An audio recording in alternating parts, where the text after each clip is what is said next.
7. 아침 기차로 모스크바에 도착한 레위는 자기 이붓형 꼬즈느쉐브의 집에 유하기로 작정하였다. 우선 옷을 갈아입고 나서 그는 이번 올라온 사유를 이야기하며 조언을 구할셈으로 형의 서재에 들어갔다. 그러나 공교롭게도 형은 혼자가 아니었다.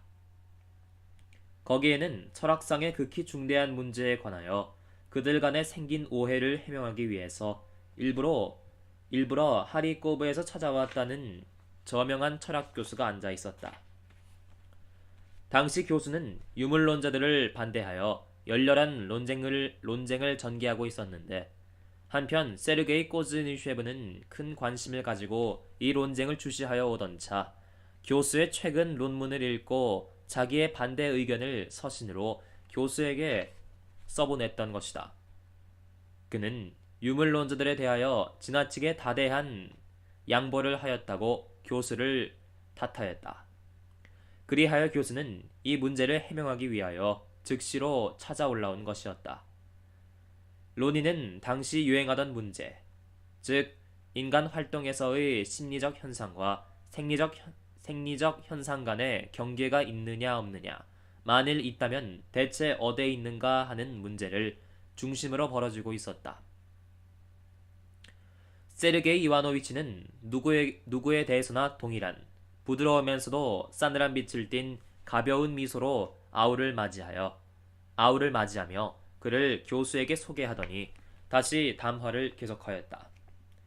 이마가 좁디 좁은 샛노란 얼굴에 안경을 받쳐 쓴 채소한 교수는 인사를 하느라 잠시 담화를 끊었으나 이내 하던 이야기로 되돌아가 다시는 레윈을 거들떠보지 않았다.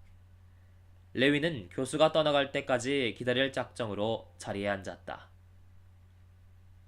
그러나 얼마 안 있어 자기도 그 화제에 흥미를 느끼게 되었다. 레윈은 잡지에서 지금 화제에 오르고 있는 논문들에 종종 부닥치곤 하였으며, 그럴 때마다 대학 시절에 자연과학을 전공한 관계로 그 자신 어느 정도 조예가 있는 자연과학 원리의 발전에 흥미를 느끼며 그것을 읽기는 하였지만 동물로서의 인간의 기원이라든가 반사작용이라든가 생물학이라든가 사회학이라든가 하는 것들에 대한 이들의 과학적 결론들을 최근에 이르러 점점 더 빈번히 자기 머리에 떠오르게 되는 삶과 죽음이 실제 자기 자신에게 어떤 의의를 가지는가 하는 문제와 결부시켜 생각해 본 적은 한 번도 없었다. 이붓형과 교수의 담화를 듣고 있는 사이에 레위는 그들이 과학상의 문제를 정신적 문제와 결부시키며 몇 차례나 그 문제들로 거의 접근하는 것을 보았다. 한데 그들은 매번 그에게 있어 가장 주요하다고 생각되는 문제에 접근하기가 바쁘게 부랴부랴 거기서 물러나 다시금 섬세한 세목이니 보류 조건이니 인증이니 암시니 권위자에 대한 인용이니 하는 동등의 영역으로 들어가 버리곤 하여 그는 대체 무슨 이야기인지 알아듣기가 어려울 지경이었다. 전 그걸 시인할 수가 없습니다. 하고 세르게이 이와노위치는 언제나와 같이 명료하고 정확한 표현과 똑똑한 어조로 말하였다. 외부 세계에 대한 나의 일체의 개념이 오직 표상으로부터 오는 것이라고 하는 케이스의 주장에 나는 도저히 동의할 수 없단 말입니다. 동이라는 것에 대한 가장 근본적인 개념은 내가 감각을 통해서 얻은 것이 아니지요. 사실 이러한 개념을 전달하기 위한 특수한 기관은 없으니까요. 그건 그렇지요.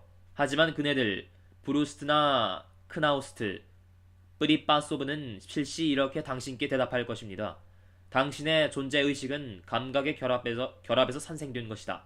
즉, 이 존재의식은 감각작용의 결과이다. 라고 말이요. 브루스트는 심지어 만일 감각이라는 것이 없다면 존재란 개념도 있을 수 없다고 아주 노골적으로 말하고 있는 형편이니까요. 나더러 말하라면 그와는 정반대요. 하고 세르게이 이와노위치는 말을 시작했다. 그런데 여기서 레위는 또다시 그들이 가장 주요한 문제에 접근하였다가 다른 방향으로 물러서 버리려 하는 듯이 생각되어 교수에게 한 가지 질문을 하기로 결심하였다. 그러니 만약 나의 감각이 말살되고 나의 육체가 죽어버리는 경우에는 세상에는 아무런 존재도 있을 수 없단 말씀이겠지요? 하고 그는 물었다.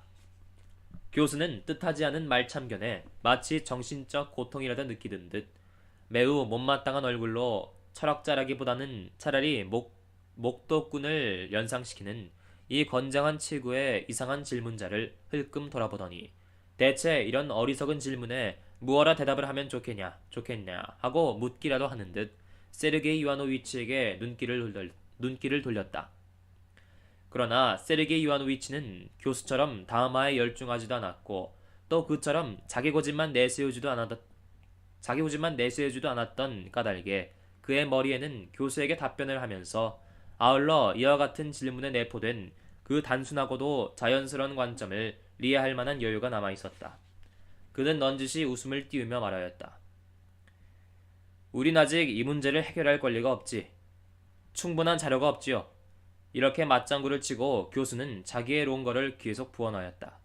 아니, 하고 그는 말하였다. 나는 이렇게 주장하는 겁니다. 만일 뿌리빠 소브가 단언하고 있는 것처럼 가령 지각이라는 것이 감각을 기초로 한 것이라 할지라도 말입니다. 우리는 이 두 가지 개념을 엄밀히 구별하지 않으면 안 될 것이라는 말입니다.